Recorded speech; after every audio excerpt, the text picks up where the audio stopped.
Alors, Monsieur Gruarin, l'extraordinaire, c'est qu'on se retrouve en plein centre de Toulon dans une boutique classique All Black. Pourquoi? Ben écoutez, c'est quelque chose, pour moi, ça arrivait en fin de carrière professionnelle, puisque j'avais déjà un magasin de sport. Et puis j'ai eu l'occasion, là, c'est pendant un demi de ça, c'est tout récent, d'avoir la présence de Andy Aden, qui était un ancien international qui a joué pendant 15 ans dans l'équipe des All Blacks en Nouvelle-Zélande, qui était en rapport ici avec un Français, qui m'ont mis en rapport, ils sont venus me proposer la marque de Classic All Black. C'est une marque qui a été créée par Andy Aden avec la fédération néo-zélandaise qui lui a donné l'autorisation de vendre ses produits. J'en avais assez de travailler, mais quand j'ai eu cette occasion de travailler avec une vieille histoire, bien entendu, j'ai replongé dans ce commerce. Et vous en êtes tellement satisfait que vous portez une chemise classique All Black. Voilà, ben oui. C'est normal. Voilà. Donc, Monsieur Gruarin, l'apport des All Black dans le rugby contemporain est-il important?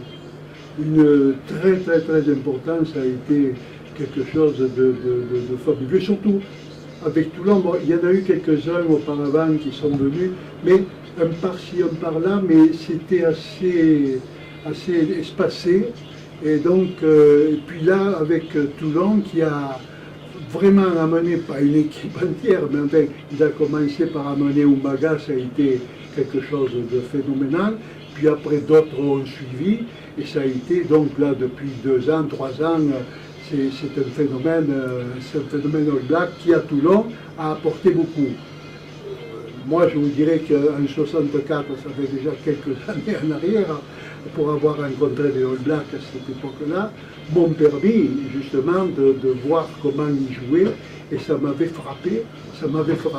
J'avais l'impression que ces joueurs jouaient sur un terrain, enfin une plaque brûlante, c'est-à-dire que quand ils tombaient, ils ne restaient pas par terre et ils remontaient, toujours, alors que nous, bien sûr, on traînassait plus ou moins, tandis que ça a été, et ça m'avait frappé.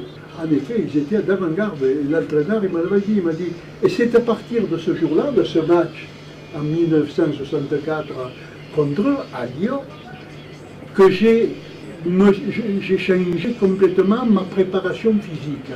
À savoir qu'un entraînement musculaire, de physique musculaire bien sûr, et ça m'avait frappé, et je l'ai toujours gardé en tête. Et aujourd'hui, alors quand je vois ces athlètes qui se sont encore renforcés, qui se sont encore, comment dirais-je, travaillé la préparation physique, à tel point qu'aujourd'hui, ils sont pour moi imbattables. Ils sont imbattables. Bon, ils peuvent perdre, ils ont déjà perdu, bien sûr, mais ça reste vraiment pour moi la Bible du rugby international, mondial, quoi.